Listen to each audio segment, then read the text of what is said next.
Ooh, what's up, everybody? We back in this thing, man. Let's let it be known, man. We back in here, man. We all seen what happened to the Cowboys, man. We're here to talk about it, man. We're here to talk about it, man. It was wishful thinking, but it's gonna be hard to go through that conflict, man. But we're here to talk about it. But without further ado, here's my co-host. Hey, what's going on, fam? And y'all go ahead and grab yourself something to drink. Sit back, relax, and let it be known. Sports.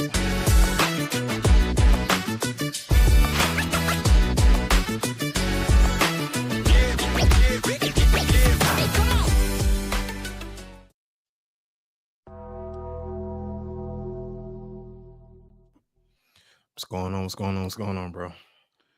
Man, nothing much, man. Sitting there, man, watching the game, and I guess it was actually good.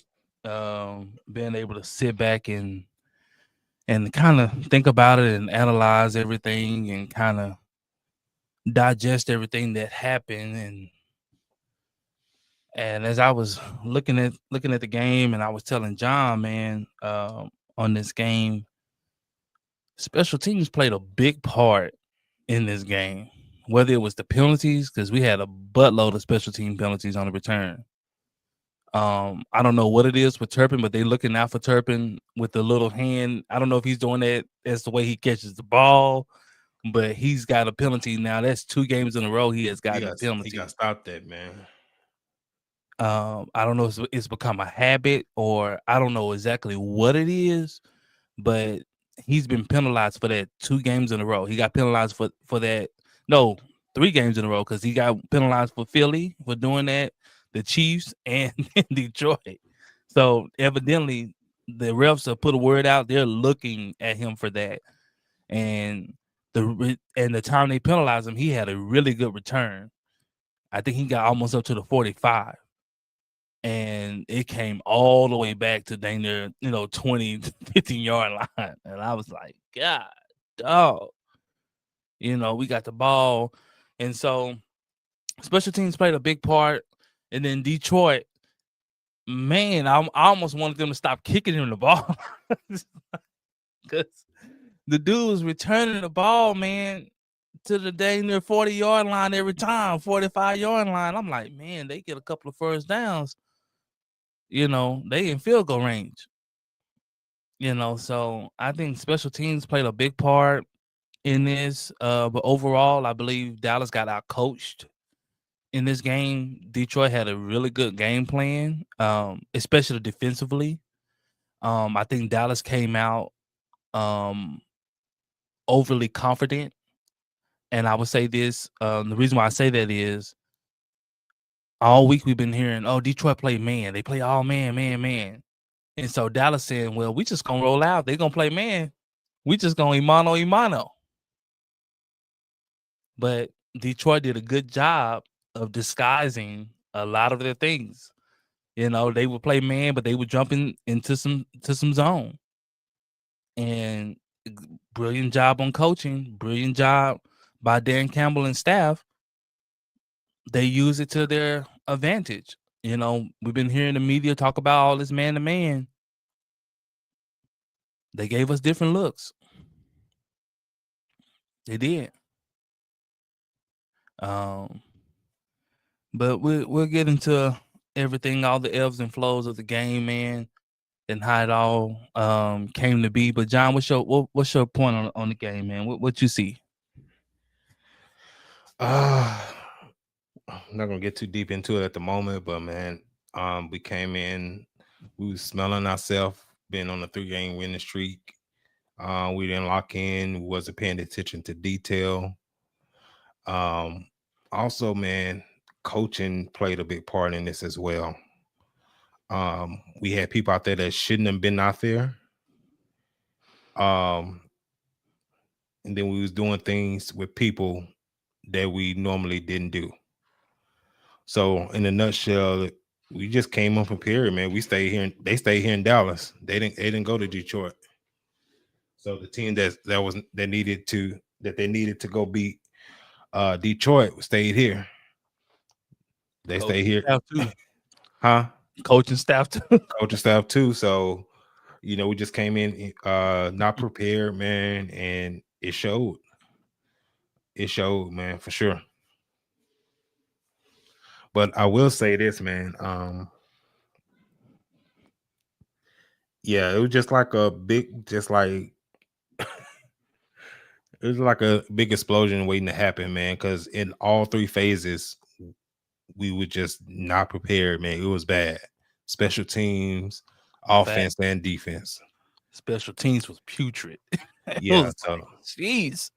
because me and Dan were just talking about this before the show that the Detroit's average starting position was like in the 40s, 40-yard line, roughly 40, 45 every Facts. single job. I can't remember one that was in the 20s or something like that, or even the 30s, man.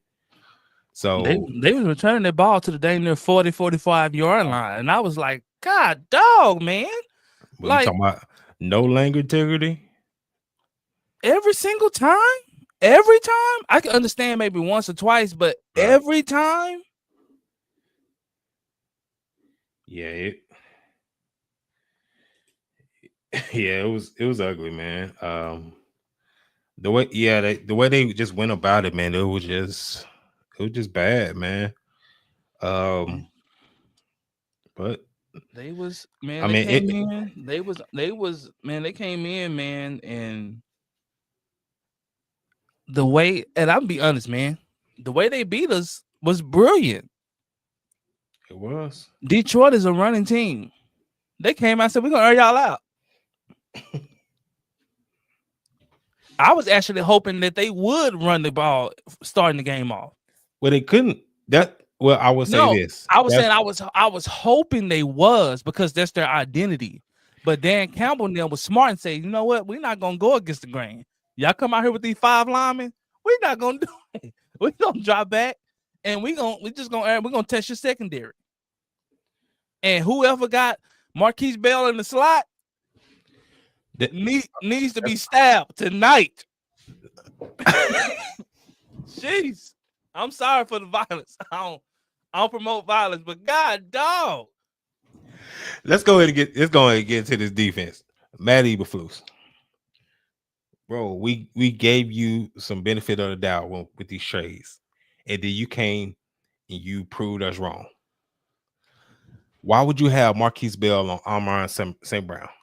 It's the Lions. The Lions knew that they was gonna put him there, so they just moved Amon St. Brown to the slot. They just kept doing it. And then on top of that, why do you have Kenneth Murray out there at all? I don't know what the obsession is with Kenneth Murray. I don't know if he got some. I don't know if he got some evidence on him, some sex tape evidence, or what he got on Eberflus. But for him to be out there, as much as he's playing, man is. It literally don't make any sense. He's consistently lost. There's a clip out there, and I believe Jonathan might have found it. The whole team is playing man. And he's in zone. This idiot is in zone. He's the only one in a zone. And the teammates looking at him like, what is he doing? He drops back like he playing cover 2. He's the middle linebacker. He drops back in the middle of the field like he's playing cover 2. The running back is butt naked on the sideline. On the flats. And then on top of that, he leaned the wrong way anyway. He was leaning the wrong way.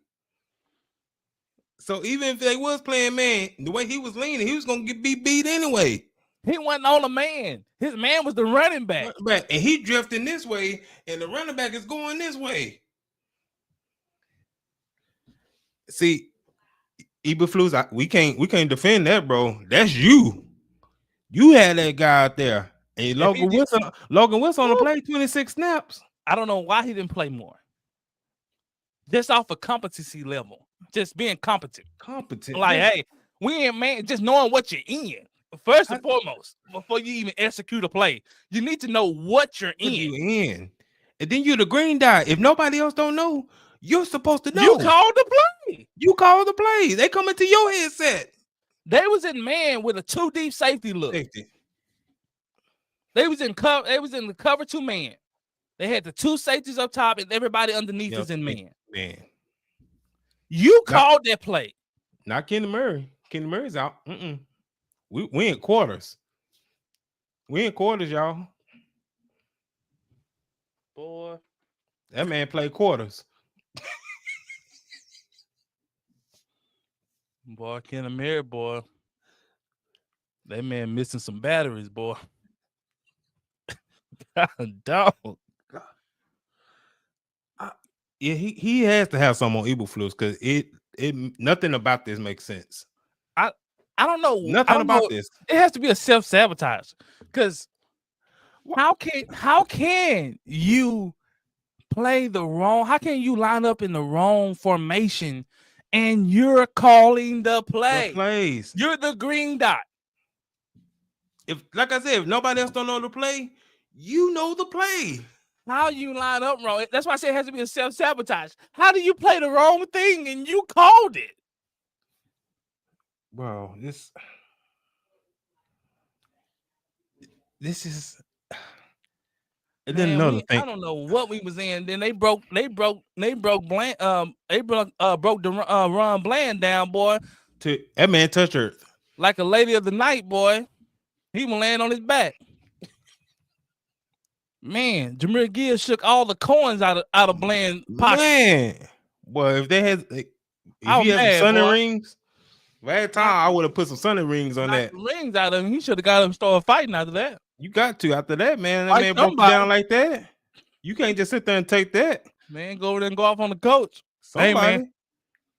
Hey, don't put me on him no more. Get up, man. Who man is this? Like, hey, man. No, that's you. No. I play corner. I will be guard receivers. I ain't supposed to be, and I think it was a cover 2. But it was in a cover 2. And Bland got too much depth in the cover 2 when they swung it out to Jameer. He took a good angle. All Jameer did was hit a hesitation move, and Bland, when he went to grab him, he just sit back like this, and he was gone. And Bland had one leg underneath his butt, and right hand yellow. That man out there playing Twister. Boy, I said, "Oh my God!" When I seen that, I said, "We lost." That's demoralizing. And I don't know why they didn't get young fella some help with Revel. Young fella got cooked out there, and they just refused to give him help. This is what happens when pride steps into the fold. Pride comes before a fall. This is what happens. You see he's struggling. No, this is what happens when you don't play Trayvon Diggs. All week he was supposed to play. You pulled him at the last minute because y'all still feel some type of way about him. But lo and behold, I felt good because I'm like, man, we're gonna have Diggs back. That's gonna be a big load. This is a big game. You need a guy with experience. You need a guy who has the know-how. And then when they pulled him, I said, oh man, you putting the rookie in some hot water. And it was like mouse in the house. The Lions got 2 really good receivers in Jameson Williams and Amon-Ra St. Brown. I said, "Ooh, I'm gonna tell you what they was banking on, because St. Brown got hurt last week, and they was banking on him, and they was banking on him not playing, and so that caused them to pull Diggs for another week. It cost them, Instead of playing your best players. You just didn't have enough DBs, really. If you add Diggs into the fold, now you're able those dime looks. Now you're able to run those dime looks. You won't have to put Marquise Bell in and dime. Marquise Bell had to play because you just didn't have enough DBs really readily available. And then you're still holding Josh Butler out. He's ready to play. He's been ready since week 7. I don't understand. I don't understand. That's why I say I don't understand what's going on. And I don't know if it's pride. Like, I don't know what it is. Yeah, he's been ready since week 7. But you need help in the secondary. Which Bad. we keep putting Kenneth Murray out there. Kenneth Murray need to be over there with what's the other linebacker we had at the beginning of the year? Sanborn. Sanborn. He need to be right over there with Sanborn. And then I must say this. If it's 3rd and long, please take all the linebackers off the freaking field. Please. You know they're finna throw the ball. Oh. Take the linebackers off the field. Go all the way down. It shouldn't be nothing but DBs back there. At that point, you can put Marquise Bell in that linebacker spot. Now he can play linebacker. Hey, you got the running back. Facts.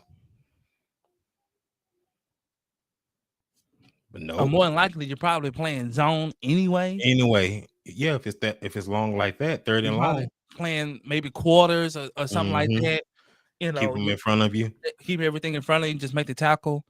You're probably playing that, but when you have slow linebackers, they can't afford to get out of position when you're playing linebacker because you don't have the speed to make up. And one of them is slow. Radio. What? Radio.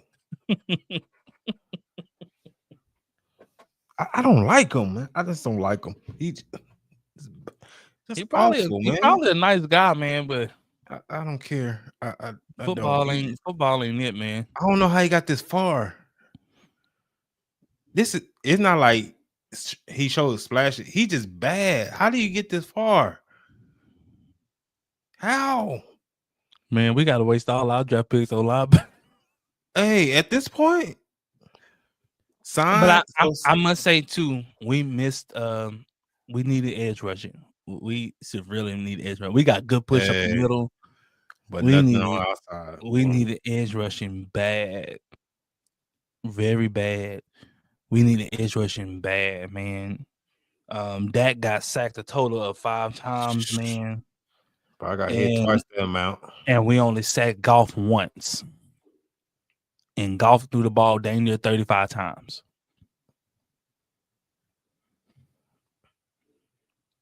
We held Montgomery to 60 yards. We had Gibbs to 43 yards. Did what you need to do on the run game. You got killed in the passing game. Goff had a rating of 111, which means he was connected. Facts. Okay, but no receiver. Surprised no receiver had over 100 yards. I thought at least one of them had over 100 yards. It was just critical times when and to be honest with you, what really hurt us too was the run after the catch.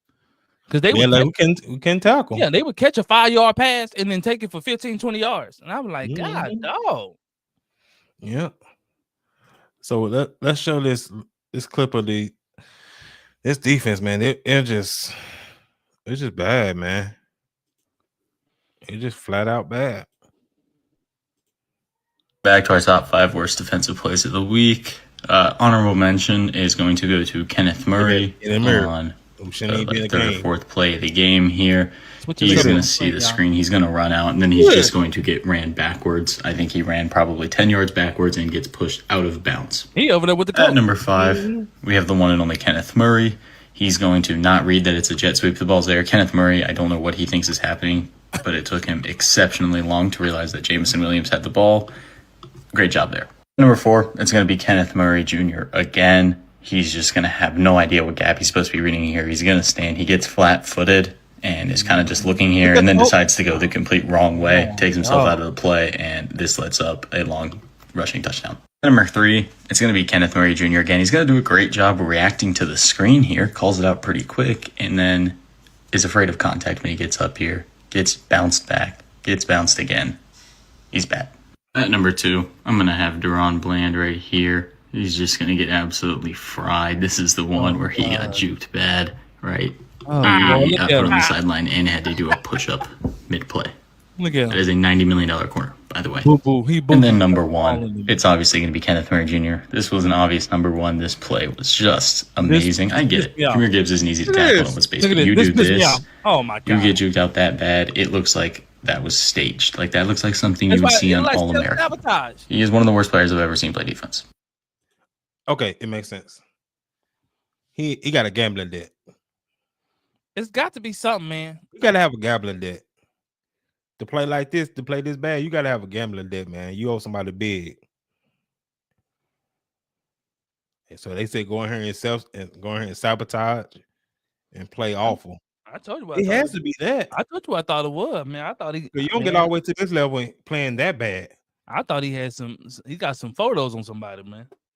No, man, he got a bookie he owes some money to. Yeah, they've been throwing these games, man. I think It gotta be, man. I think Eberflus with him. He might be with him, man. He look like that tight. He look like he gamble. I think Eberflus is right. I think Eberflus is right with him. Anybody named Eberflus? Can't trust him. You can't trust him, man. Man. No, man. But it was, relatively speaking, it was going to be we knew it was going to be difficult. We knew that it was going to be difficult on this gauntlet when we had Philly, Kansas City, and Detroit. We knew it was going to be tough to run the table. We knew it was going to be tough to basically beat all three of those games.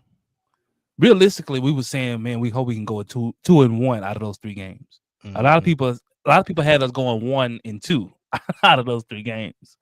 Yeah. So it was, this is legitimately what should have happened.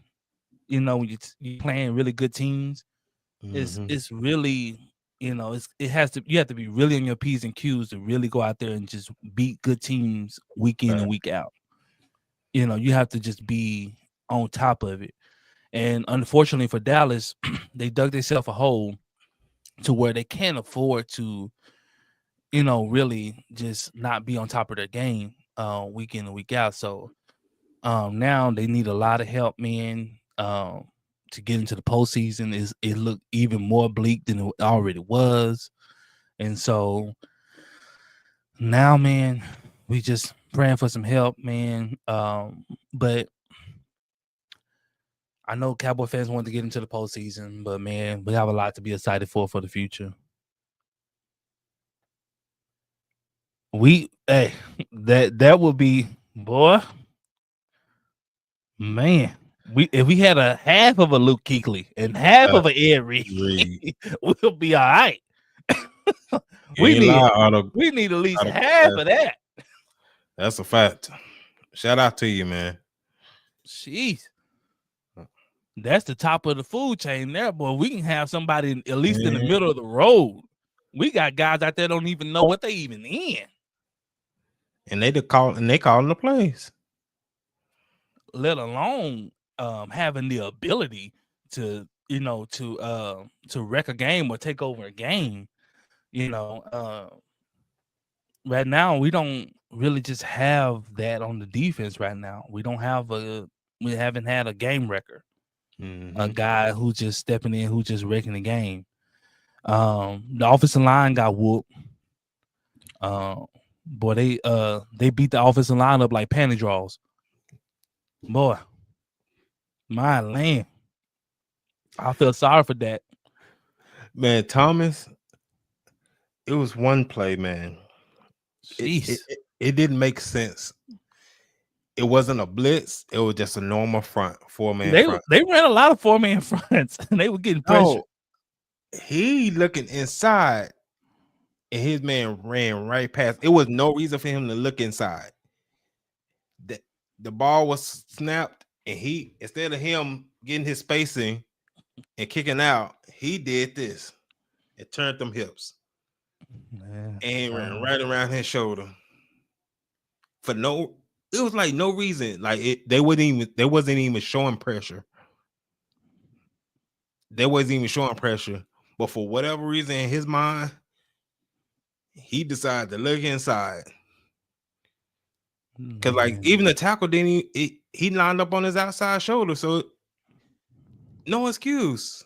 But you got stuff like that just I mean, they was soft in pass protection and they was soft in run blocking. Like, you know, shout out to Javonte Williams. He went over 1,000 yards. So shout out to him. Yeah, shout out to him, man. For having a good season. Yeah, but I thought he could have had so much more, man. We just was not getting any push on the run, man. And you know, which put a lot of pressure on the passing game. But like we know, the offense got us back into the game. And we had one stop with the defense. But we want to talk about the one controversial play. I got to get there. The offensive pass interference they call down on the goal line on Ferguson. That was cheap. Going back and watching that play, Ferguson doesn't put a hand on him at all. I don't know if John got that play. I don't know if he has that. Nah, let me see if I can find it real quick. But Ferguson hits a swim move on him to beat him inside. And at first, initially, I thought that Ferguson had, you know, swimmed him with his underneath hand and moved him out the way. But going back and looking at it, Ferguson didn't touch him. Actually, the guy grabbed him all the way to the end zone. He held Ferguson all the way to the end zone. He did it all game. And I said, man, how in the world did he get away with this? This is absolutely defensive pass interference. And Asante Samuel, shout out to him. He said, man, this is home cooking, man, because ain't no way you got away with that. The refs made sure the home team had the advantage. Because that was a big turning point in the game, because if Dallas gets 7 there, I think they might have put them down maybe 1 or 2 if they get 7 points there instead of a field goal. So you're talking about a whole completely different game and a whole completely different way of how Detroit is going to attack on the other side of the ball. Now Detroit just can't come out and just say, hey, we just going to play keep away. Now Detroit has to actually try to put the game away. And so, man, that was a tough call, man. But, you know, I won't put the game on that call because, you know, Dallas didn't play. They just didn't play good ball, man. They didn't show up. They wasn't ready. They wasn't on top of their game. And when you play good teams, man, you have to not leave it in the hands of the refs, man. You have to go out there and handle your business. And that's just flat out how it is. You know, just flat out how it is, man. Calls gonna go your way, and then sometimes they ain't gonna go your way. You can't really control that. Only way you can control is how you prepare and what you do out there on the field. And it was too many mistakes out there for me to just blame that call. But that was a tragic call, man. That was terrible, man. And the league should look at that. That was terrible.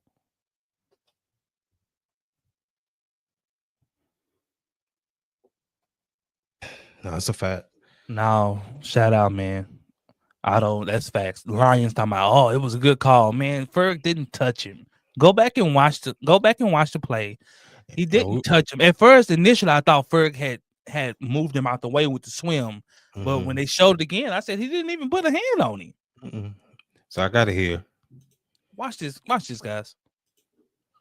Well, I guess we have a bit of a controversy at the end of the Cowboys-Lions game. This was a rough officiated game regardless, although I don't know if I hated this call, to be honest. Let's talk about it. So this is a 3rd down and 3 situation. Prescott's going to take the snap, and you're going to see that this is incomplete. However, they called this throw a flag. They called this a penalty. So this is the angle to see what happens. You see it's Ferguson versus Anzalone. They're going to call this offensive pass interference. Watch as Ferguson kind of pushes off Anzalone. Anzalone does, I guess you could argue he grabbed there. He put his hand in a position where it looks like maybe he would grab. I don't know if I actually see him actually. Yeah, look at his leg. He grabbed his leg. Either way, throwing got a flag that man around the waist. is weak here. Ferguson's kind of just fighting through the contact. Anzalone, again, I guess you could Then say grabbed grabbed him the again knee around a his bit, waist. but does that significantly hinder Ferguson's ability to make the catch, which is the ruling on the field?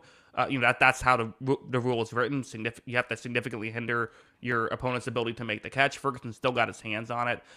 To me, this is a pretty clear no call. So I definitely don't love the offensive pass interference call, although I also don't really fully get the controversy. It's also worth mentioning, again, you change one thing, everything changes. But even if the Cowboys got a touchdown here, if the Lions were able to answer with a touchdown, it wouldn't have mattered, which is what they ended up doing. Again, maybe it would have been different if they were only down, if it was only a 3-point game instead of a 7-point Yes, game. it would have been different. Regardless, 34 to I don't know. 37. Maybe you all see it differently. Let me know in the comments below what are your thoughts, but those are mine. Yeah.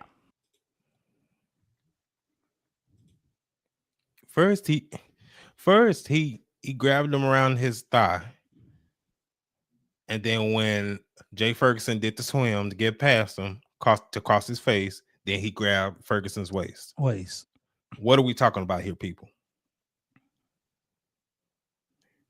Twice on the same play. And then a touchdown does make a difference. It's a difference between being down 3 points than being down 5. What are we talking about here? And then if Dallas go for 2, now you're down 2 points. Yeah. Now if your defense get a stop, now all you need is a field goal to win.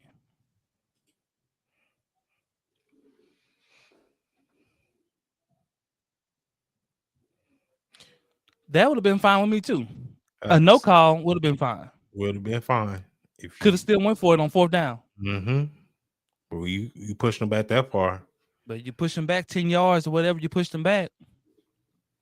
You just got to kick the field goal. Mm-hmm. But I would have been fine with a no call. If they both jockeying for position, I would have been fine with a no call. Yep. But if anything was called, it would have to been pass interference. Yeah. Now, that was a big pivotal play as well, but we got called out. He didn't play his best game either, Jay Ferguson, because he did fumble the ball and he did have some penalties. That was a big fumble, man. Big fumble. We was moving the ball. Jeez. Matter of fact, I think we was in field goal range. If I'm not mistaken. I'm thinking we finna score on this drive, and he fumbles. He fumbles a big fumble, and you see Dak was like, "When you're about to take contact, tuck it. Don't keep it out like this." Matter of fact, he had it like this, and that's a no-no. And let me ask you this, man. While we're speaking on the offense, what did you think about George Pickens' body language on the field? He looked uninterested. He looked like, he just wasn't locked into the game. Yeah. He looked like the rest of some of the other players, like they just didn't come ready to play. Like they thought it was gonna be easy. And when they got into a dogfight, they wasn't ready for a fight. When Detroit started to take it to them, they looked like they wasn't ready. They wasn't ready to put their hands up and fight. That's a fact, man. Because on that one slant, man, where it got picked off, man, he didn't attack the ball. I mean, the ball hit him right in the thing. I'm just saying, attack it, especially if somebody's gonna contest it. You have to attack it so that doesn't happen. And he would just hit him in the hands. I think both of Dak picks, they both hit him in their hands. It was not, those picks was not his fault. But I think a big thing on that is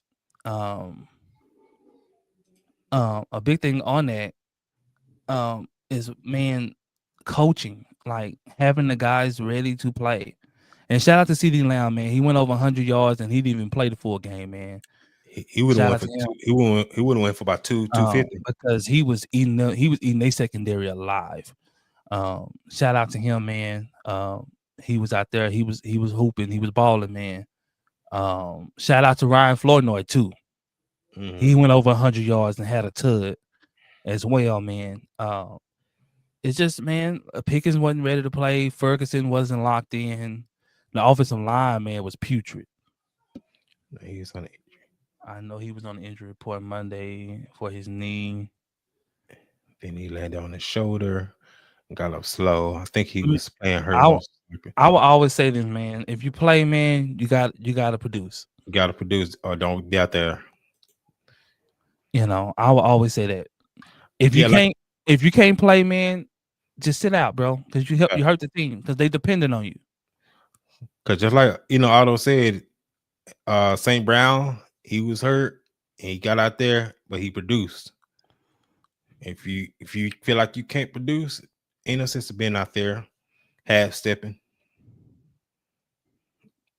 Like, man, if that was Dak, we wouldn't cut him no slack. If Dak went out there and threw 5 interceptions and he only had 100 yards, and we like, man, Dak would hurt. Ain't nobody hearing that. It's like, bro, like, hey, like you out here. No, that is a big fact, man. We can.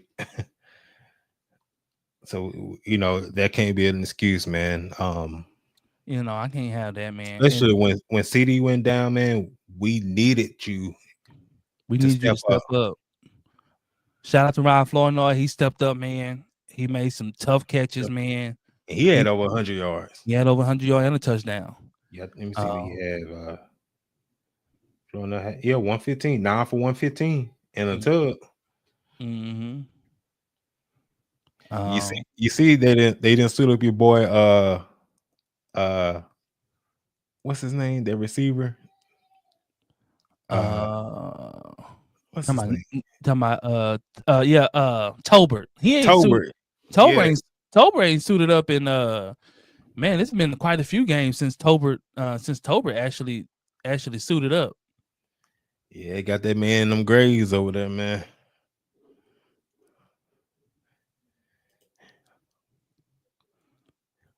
Nah, we haven't given up on him either, man. I think he just, just a bad game, man. Bad showing, man. I don't think I wouldn't say this is, going to be him. I ain't giving up on Pickens. And I don't fully blame him 100%. I said, I blame coaching because Pickens wasn't the only one that was out there not ready to play. It's not like it's just, it's all Pickens. It's just Pickens. Like, no. He's just one of the many that was just not locked in. They did not match the intensity of the Detroit Lions. They did not. Detroit came out and played like their season was on the line. They came out and treated it like it was a playoff game. And Dallas came out like it was week 2 of the regular season. Detroit came to win it. Dallas came trying not to lose.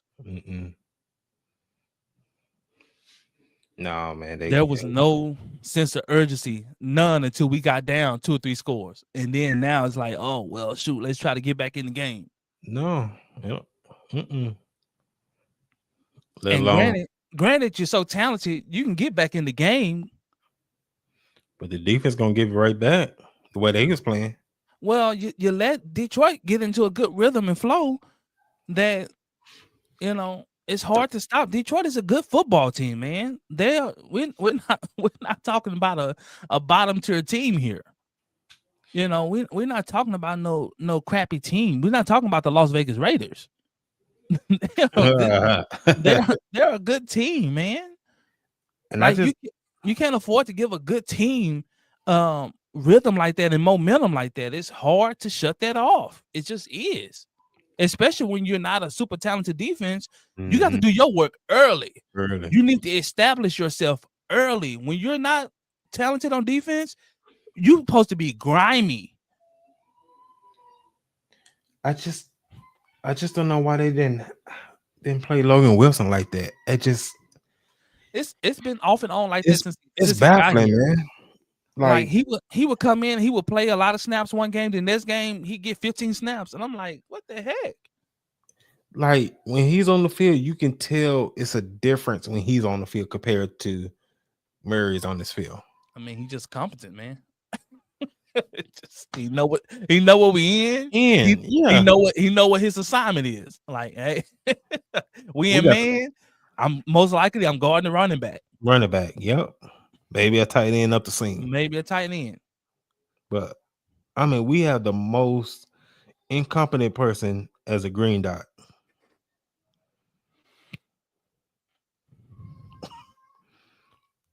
That if that's not moronic, I don't know what is. We got radio. We put a radio in a radio helmet. Man, I don't know. Eberflus, I blame him because he's supposed to be talking to him. All the way till he can't talk to him no more. I think they cut it off in 15 to 10 seconds. They cut the radio off in your helmet. He need to be in there. Hey, Murray, we are a man. Murray. The running back is your man. The running back is your man, Murray. You follow where the running back goes. You look lost, Murray. No, don't run to me. Do not run to me. Oh. God dog it. That man Murray was, he was lost. He had the slightest clue of what they were in. He said, Mary, look up, Mary, look at the motion, Mary. Mary, they probably finna run the ball, Mary. Instead of him take a step back, instead of him shooting the gap, he's backpedaling. And then when somebody come to him, he instead of him trying to shed the block, he engaged. Or running away from it. Cause you seen them clips we were playing, he was running away from the block instead of trying to shed the block. He took himself out the play. I'm like, man, I'm like, yeah. Man.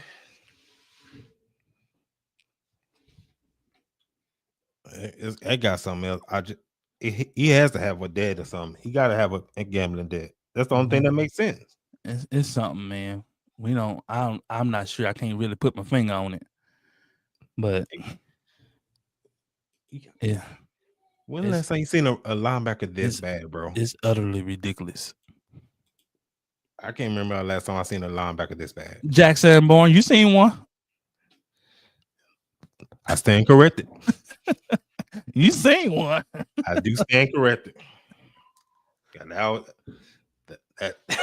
That was bad. Man, we should have brought back Eric Kendricks. And I don't know why they didn't. Eric Kendricks was at least an average linebacker, man. We need somebody at least is competent, man. You know, this competent. I mean, you don't have to make all the plays, but make sure you're in the right position. We're nobody asking you to go out there and be freaking Ray Lewis. Yeah, you don't have to wreck the game, but at the same time, be serviceable. Like, man. I need you to be serviceable. I need you to be, absolutely knowing what we're doing as a defense. Right.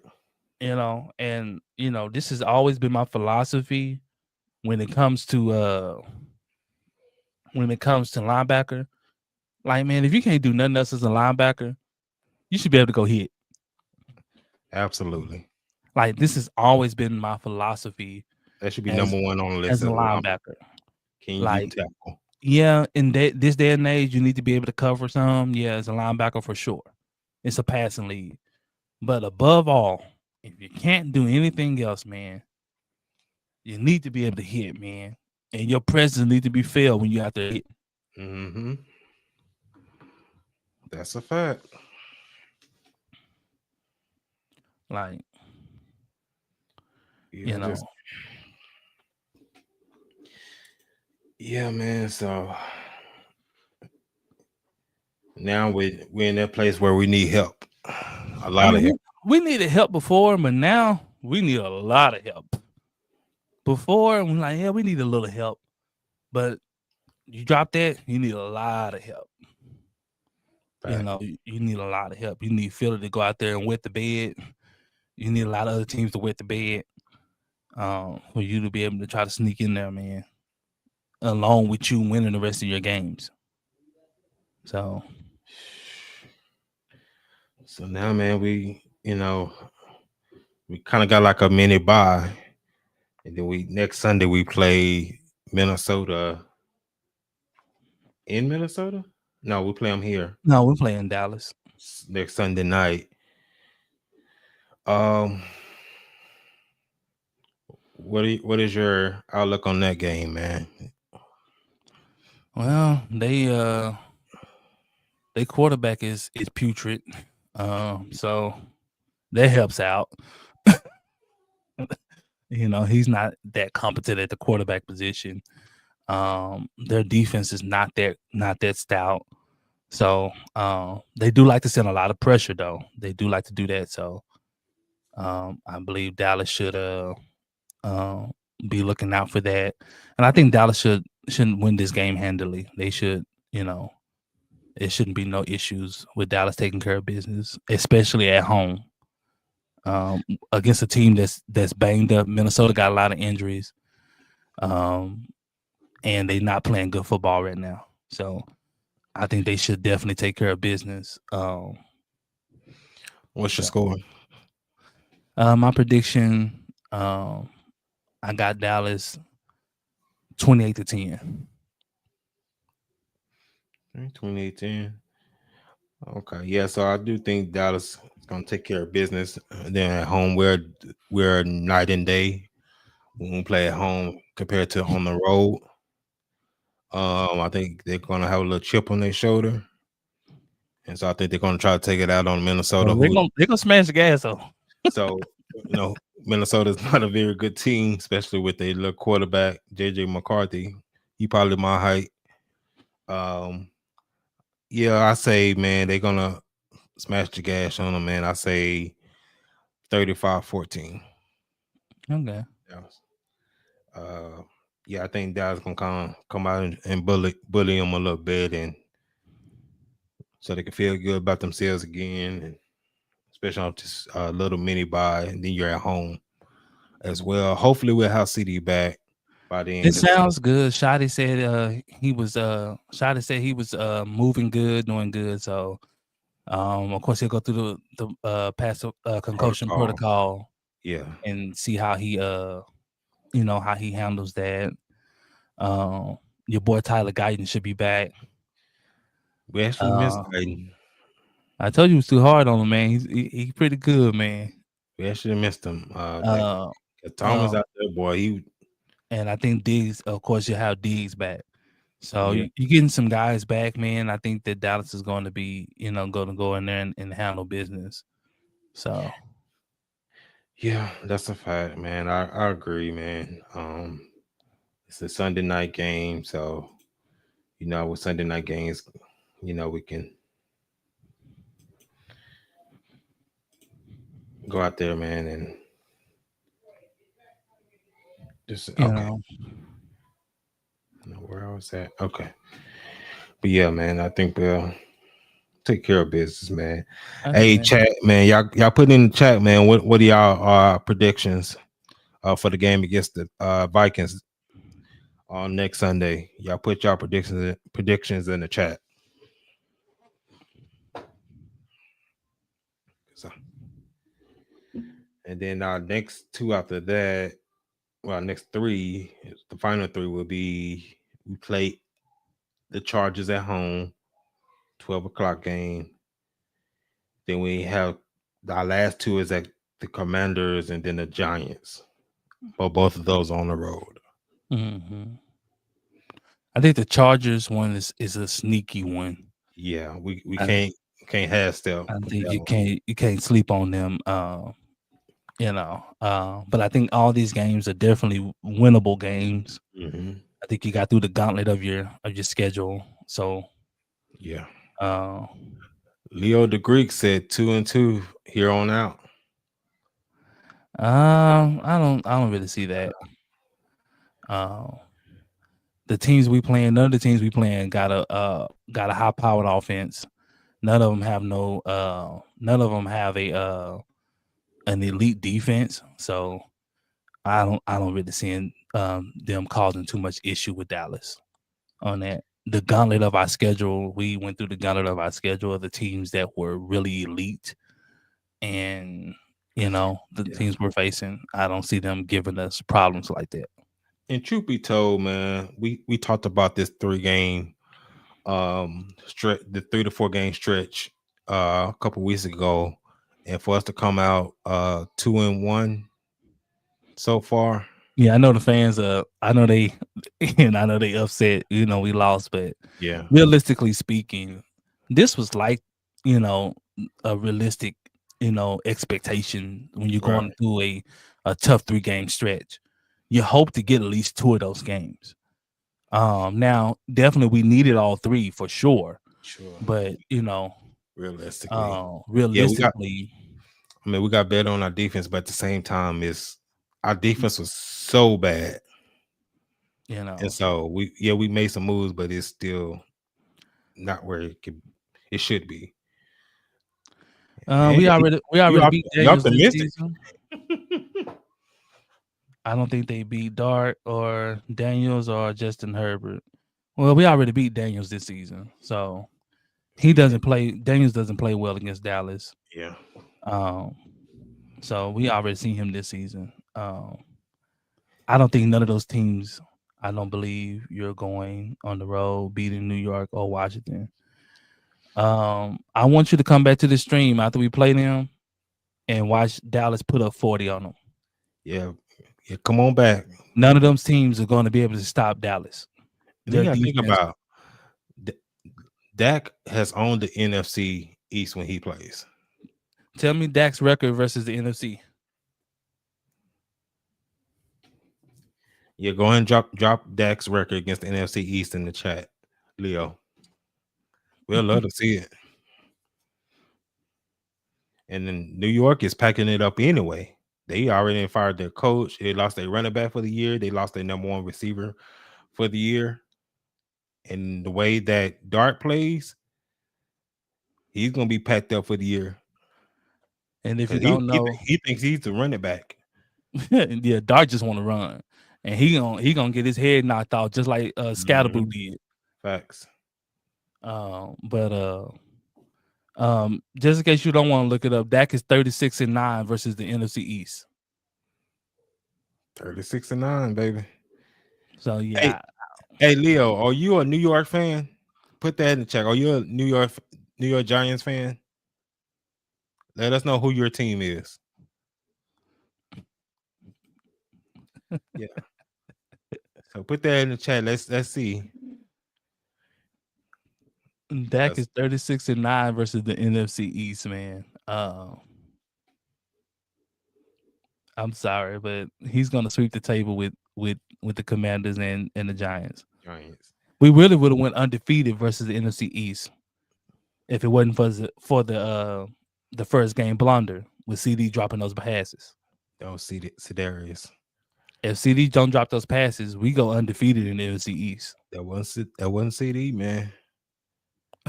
yeah, it was Sedarius. That was Sedarius, man. He was just dropping them joints. But yeah, man, it's yeah. So yeah, those 2 games are the least of my worries. So it's just a matter of only one that's just might be nerve wracking, maybe the Chargers. Because Justin Herbert, he is skilled. Yeah.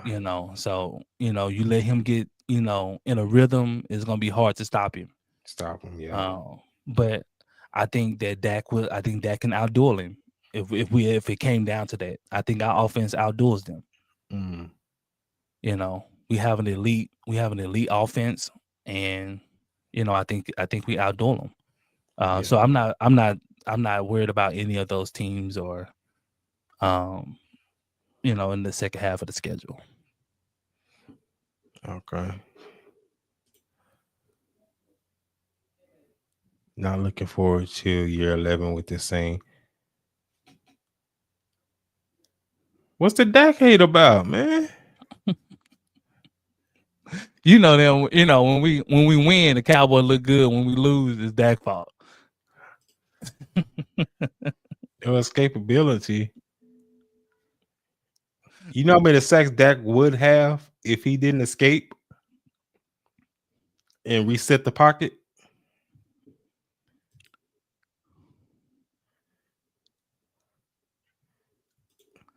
So stats don't mean anything. Well, what has Lamar Jackson won? He can run. Jackson Dart, he can run. Where they get him? What's the Giants record? Jackson Dart can run. Let me see what the Giants record is. What has Josh Allen won? He can run. None of them guys got Super Bowls. So the Giants is 2-11. Giants got 2 wins. And we're scared of Jackson Dart.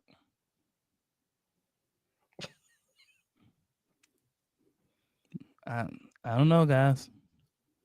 You can't make this up. We got to put our thinking caps on, man. Shout out to you, Leo, man. Make sure you hit the like button. We're looking at all the other quarterbacks across the league. We're not realizing or putting things in the proper context.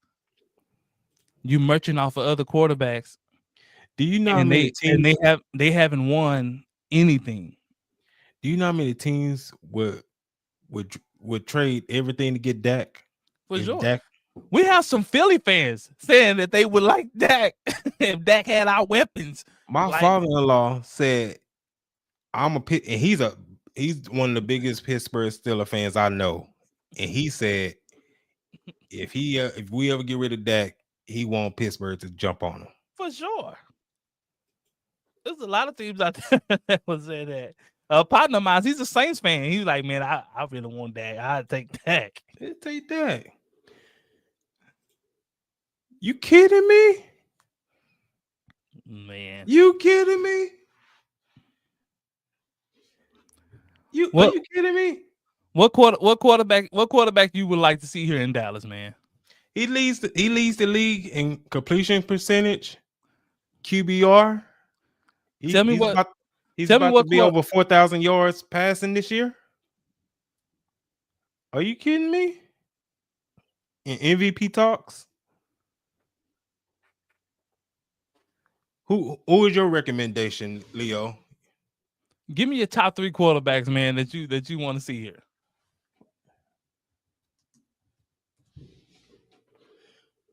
Because realistically, Drake and Nate. I don't know who that is. I think he meant Drake May. Drake May. He's a good up and coming, but right now he's not better than Dak. Dak. And Stafford is older than Dak with a bad back.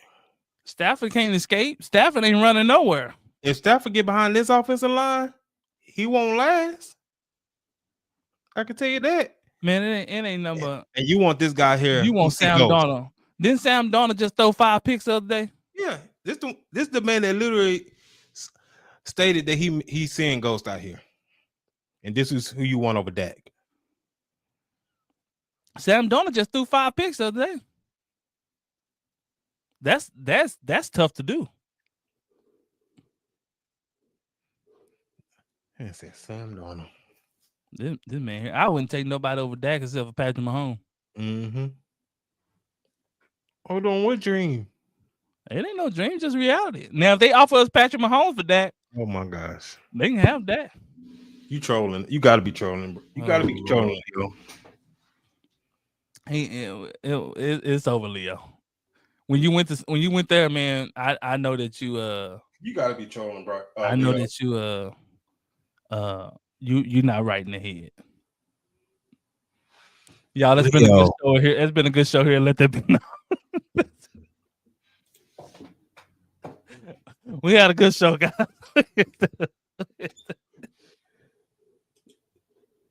Leo. We gonna have to let this go. We gonna go and exit right, man, because Leo on your wild. Leo told, come on. Leo This man told us Sam Darnold, and then this man told us Bryce Young. Leo degree. Come on now. Which neither one of them was an MVP conversation this year. Mm-mm. Bryce Young is this tall.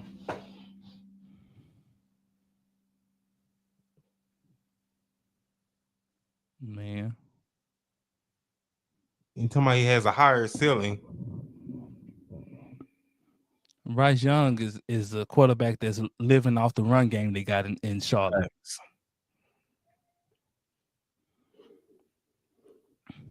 I I don't think people really understand how good that Dak make this offensive line look. This offensive line is not that good. We have especially with our tackles. we have a subpar offensive line, Mm-hmm. and I do mean subpar. There's nothing elite about the offensive line right now At all. If it wasn't for Dak, if we had an elite offensive line, you would see it in the reflection of our run game. facts. That doesn't benefit off the run game at all. Mm-mm. We do it just to somewhat keep them honest, but it's still. I mean, it's been back-to-back games where Javonte has had under 70 yards.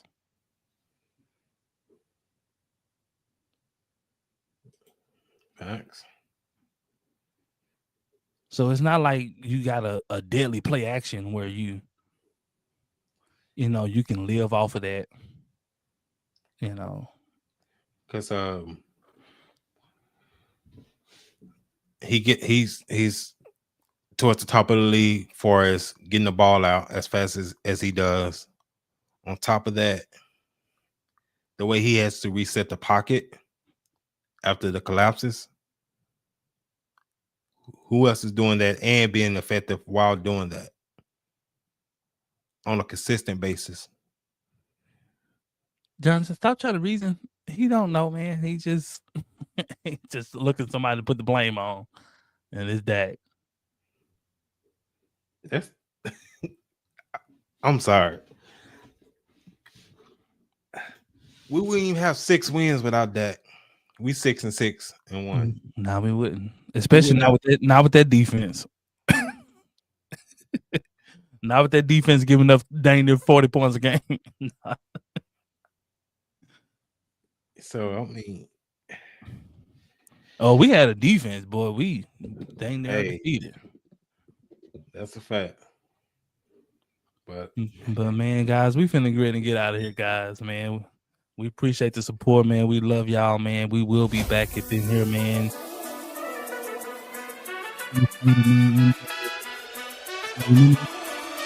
But it don't cost you nothing, man. Also, man, remember, stay safe out there, man. Remember, follow us on social media. Let it be known. But until next time, peace out.